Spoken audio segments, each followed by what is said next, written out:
Hello dear student, how are you? I am Arvind R. Now welcome to you in my online platform. आज हम discuss करेंगे कुछ और dimensions जिसमें कुछ हीट की डायमेंशन होंगी और कुछ इम्पोर्टेंट डायमेंशन होंगी मैकेनिक्स से या किसी अन्य चैप्टर से। तो देखिए सबसे पहले हमने यहाँ पे लिखा फॉर्मेट वही होगा फिजिकल क्वांटिटी फिजिकल क्वांटिटी के बाद आप यहाँ पे इसका फॉर्मूला लिखेंगे फिजिकल क्वांटिटी का फॉर्मूले के बाद नेक्स्ट आप क्या लिखेंगे इसकी डायमेंशन और डायमेंशन के बाद डायमेंशन और लास्ट आप क्या लिखेंगे एसआई यूनिट डायमेंशन के बाद आप लिखेंगे एसआई यूनिट। ठीक है, तो देखिए सबसे पहले फिजिकल क्वांटिटी की बात करें तो सबसे पहली फिजिकल क्वांटिटी जो हम यहाँ पे लिखेंगे वो लिखेंगे हम यूनिवर्सल ग्रेविटेशनल कांस्टेंट। क्या है यूनिवर्सल, क्या लिखेंगे universal gravitational constant, universal gravitational constant. ठीक है, यूनिवर्सल ग्रेविटेशनल कांस्टेंट आपने पढ़ा होगा, एक फॉर्मूला पढ़ा होगा 9th क्लास में कि जो फोर्स का फॉर्मूला होता है F equal to capital G m1 m2 upon r square. ठीक है, m1 m2 are the mass, r is the distance between the mass. तो capital G is called universal gravitational constant. तो देखिए formula क्या बना universal gravitational constant का, force into distance square, force multiplied by distance square divided by mass into mass, divided by mass multiplied by mass. ये इसका formula बना। Dimension की बात करें तो फोर्स की डायमेंशन क्या है ml t-2, डिस्टेंस का स्क्वायर है तो मतलब l स्क्वायर बनेगा divided by m into m. अब आप एक बात को ध्यान दें कि देखिए कैपिटल M से ये m कैंसिल हो जाएगा तो ये m को आपने लिखा तो ये क्या बना m-1, एल स्क्वायर और एल का मल्टीप्लाई होगा तो एल क्यूब t-2। ये इसकी डायमेंशन हो गई m-1 L cube t-2। Unit की बात करें तो what is the unit of force, तो फोर्स की यूनिट होगी आपकी न्यूटन। यूनिट क्या होगी फोर्स की, न्यूटन। तो हमने लिखा यहाँ पे newton into metre square divided by kilogram into kilogram, तो किलोग्राम स्क्वायर। या आप चाहें तो अभी दो बार लिख दें किलोग्राम इंटू किलोग्राम। तो ये फॉर्मूला क्या बना न्यूटन मीटर स्क्वायर पर केजी स्क्वायर। ठीक है, ये हो गया आपका क्या यूनिवर्सल ग्रेविटेशनल कांस्टेंट। नेक्स्ट हम लिखेंगे इसके बाद viscosity coefficient, viscosity coefficient. Viscosity coefficient की अगर आप डायमेंशन बनाते हैं तो देखिए क्या बनेगी ये विस्कोसिटी कोफिशिएंट। विस्कोसिटी कोफिशिएंट को आपका फॉर्मूला होता है, आगे पढ़ेंगे आप 6 पाई ईटा आर वी। ठीक है, तो ईटा, तो ये फॉर्मूला क्या बनेगा force divided by radius into velocity, divided by radius multiplied by velocity. ठीक है, तो विस्कोसिटी कोफिशिएंट का जो फॉर्मूला होता है वो होता है force upon radius into velocity, force upon radius into velocity. So देखिए फोर्स की डायमेंशन आप जब बनाएंगे तो फोर्स की डायमेंशन क्या होगी, फोर्स की होती है ml-2 डिवाइडेड बाय रेडियस को l लिखेंगे और वेलोसिटी को लिखेंगे lt-1। ठीक है, समझ गए आप। अब देखिए यहाँ पे इसको हमने सिंप्लीफाई किया जैसे ही, तो सिंप्लीफाई करने पे एक l से आपका l कैंसिल, t-1 से इसको कैंसिल किया तो t-1। मतलब आपकी ओवरऑल डायमेंशन क्या बनी m, l ऊपर जाएगा तो ये बनेगा l-1 t-1। ठीक है, यूनिट की बात करें तो फोर्स की यूनिट होगी आपकी क्या न्यूटन। फोर्स की यूनिट अगर हम लिखेंगे तो फोर्स की यूनिट आपकी क्या बनेगी न्यूटन, ये लिखा हमने न्यूटन, रेडियस की मीटर और वेलोसिटी की हो गई मीटर पर सेकंड। ये थर्ड रेशियो से ऊपर जाएगा तो यह जाएगा न्यूटन इंटू सेकंड पर मीटर स्क्वायर। इसकी डायमेंशन बनी, क्या बनी, न्यूटन इंटू सेकेंड पर मीटर स्क्वायर। तो ये जाएगा आपका क्या, कोफिशिएंट ऑफ विस्कोसिटी। फिर आगे लिखते हैं हम, नेक्स्ट लिखेंगे प्लांक कांस्टेंट। क्या लिखेंगे, प्लांक कांस्टेंट। प्लांक कांस्टेंट का जो फॉर्मूला होता है प्लांक कांस्टेंट का, वो होता है energy upon frequency, energy divided by frequency. तो एनर्जी पर यूनिट फ्रीक्वेंसी लिखेंगे आप प्लांक कांस्टेंट को। अब देखिए एनर्जी की डायमेंशन क्या होगी, एनर्जी की डायमेंशन होगी आपके पास, एनर्जी की क्या होगी, mL² T-2 divided by frequency को आप लिखेंगे T-1। ठीक है, अब आप क्या करेंगे यहाँ पे कि T-1 से इसको कैंसिल किया तो T-1 आ जाएगा, मतलब ये क्या बनेगा, mL² T-1। क्या बना डायमेंशन में, mL² T-1। यूनिट की बात करें तो एनर्जी की यूनिट क्या होगी, एनर्जी की यूनिट होगी आपकी जूल। तो ये हो जाएगी क्या, जूल अपॉन फ्रीक्वेंसी की क्या होगी, 1/सेकेंड, सेकेंड थर्ड रेशो में, तो जूल इंटू सेकेंड बन जाएगी इसकी यूनिट। ठीक है, उसके बाद देखिए एक टर्म है वेवलेंथ, बहुत कॉमन टर्म है वेवलेंथ, बट डायमेंशन बनाना बड़ा आसान है, बट लोग बाग क्या करते हैं, इसको कंसीडर नहीं करते हैं जनरली। तो वेवलेंथ का मतलब होता है distance, wavelength is simply called distance of wave. So distance को आप डायमेंशन में एल लिखेंगे, तो डायमेंशन आप ओवरऑल लिखेंगे तो m0 l t0, डायमेंशन क्या बन गई, m0 l t0। यूनिट की बात करें हम तो मीटर। तो ये कुछ इम्पोर्टेंट डायमेंशंस थी जो रेगुलरली पूछी जाती हैं कॉम्पिटिटिव एग्जाम में, जैसे यूनिवर्सल ग्रेविटेशनल कांस्टेंट बहुत इंपॉर्टेंट है, viscosity coefficient, Planck constant, wavelength, है ना। अब इसके बाद हम कुछ और डायमेंशंस देखते हैं जिनमें हम हीट की कुछ डायमेंशंस पढ़ेंगे। किसकी, हीट की। तो देखिए हीट की डायमेंशंस में सेम मेथड सेम है आपका। क्या लिखेंगे इधर हम, फिजिकल क्वांटिटी,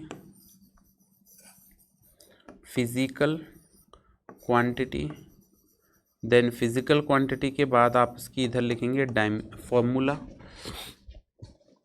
फिजिकल क्वांटिटी का फॉर्मूले के बाद आप इसकी इधर डायमेंशन बनाएंगे, तो हमने लिखा dimension and then SI unit. डायमेंशन के बाद आप लास्ट क्या लिखेंगे, इसका SI यूनिट लिखेंगे आप। ठीक है, तो स्टार्ट करते हैं। देखिए फिजिकल क्वांटिटी में सबसे पहले जो फिजिकल क्वांटिटी आप लिखेंगे हीट के लिए, वो हम लिखेंगे हीट एनर्जी लिखेंगे। क्या लिखेंगे, हीट एनर्जी। एनर्जी का सिंपल मतलब है, कहीं पे भी एनर्जी टर्म आ जाए, हीट एनर्जी जैसे लिखा, तो एनर्जी की जो डायमेंशन है वो किसके सिमिलर होती है, वर्क के सिमिलर होती है। तो एनर्जी का जो सिंपली हम इसको लिख सकते हैं, energy is nothing but work done, और वर्क की डायमेंशन क्या होगी, mL² T-2। डायमेंशन जो वर्क की बनेगी वो बनेगी mL² T-2। SI यूनिट की बात करें तो हीट एनर्जी की SI यूनिट है joule. What is the SI unit of heat energy, तो सिंपली SI यूनिट लिखोगे आप अगर, तो इसकी आएगी जूल। ठीक है, अब हमने ये हीट एनर्जी की बात करी, हीट एनर्जी के बाद it is simply nothing but work done. Next हम लिखते हैं लेटेंट हीट। अगर आप लेटेंट हीट का फॉर्मूला लिखें तो लेटेंट हीट होता है आपका energy divided by mass, energy का जो डायमेंशन है वो है आपका mL² T-2 डिवाइडेड बाय मास को आप लिखोगे कैपिटल M। अब आप यहाँ पे देखिए ये m से m कैंसिल हो जाएगा, मास से ये हमने मास कैंसिल कर दिया, तो ये बना क्या आपके पास m0 L² T-2।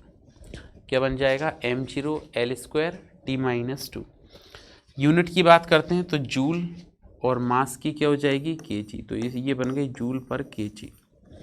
ठीक है, क्या बन गई यूनिट, जूल पर केजी। इसको हमने कहा क्या, latent heat. Next latent heat के बाद नेक्स्ट लिखेंगे हम क्या, स्पेसिफिक हीट।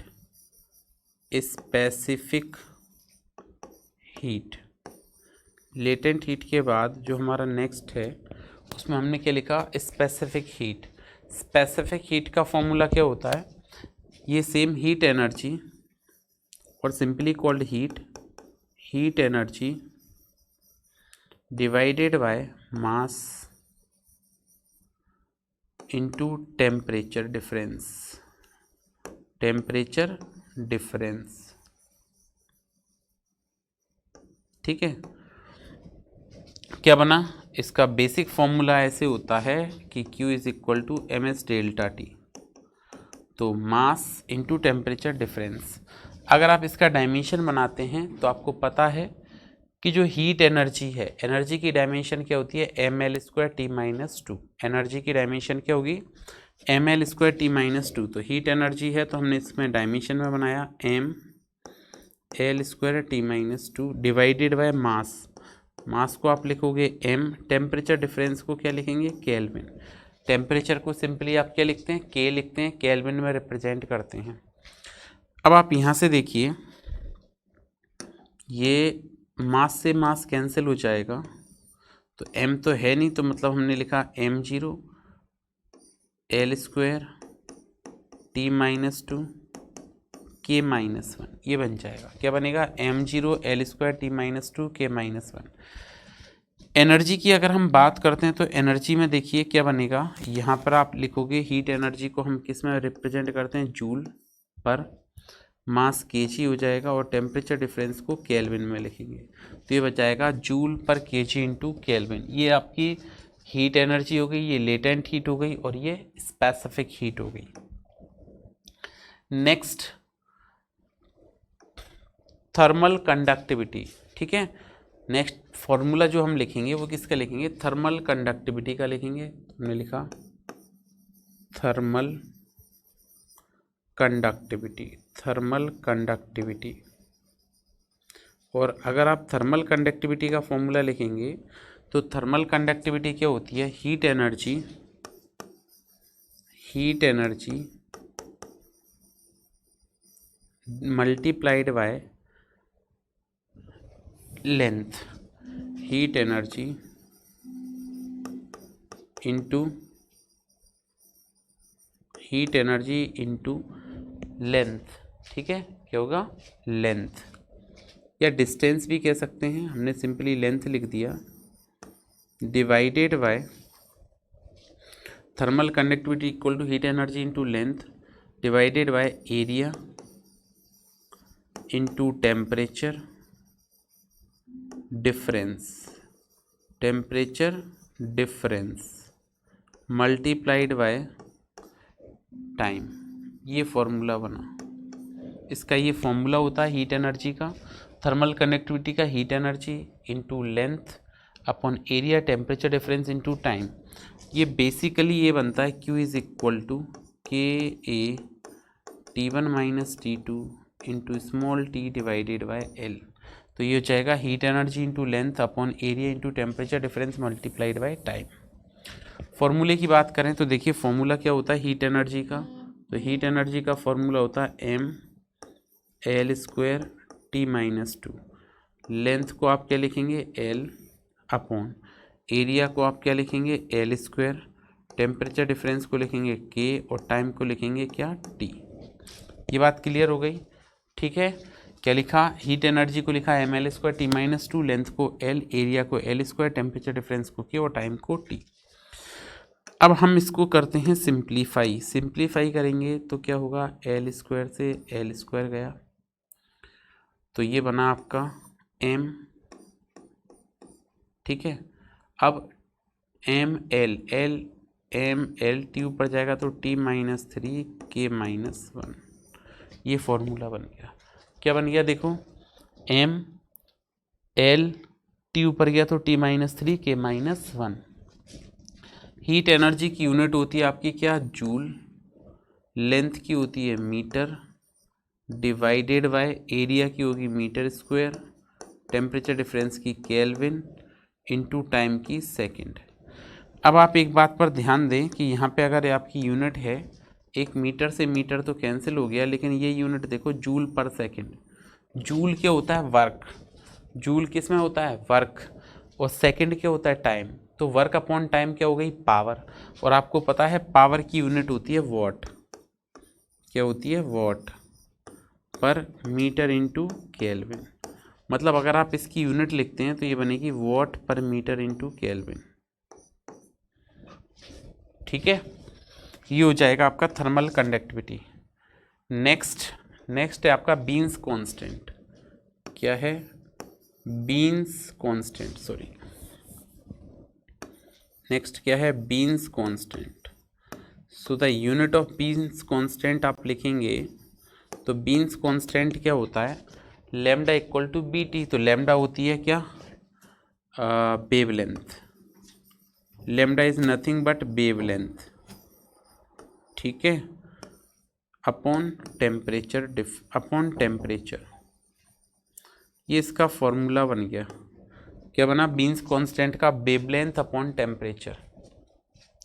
ध्यान दीजिए, वेवलेंथ को आप डायमेंशन में सिंपली एल लिखते हैं और टेम्परेचर को टी, सॉरी नॉट टी, के।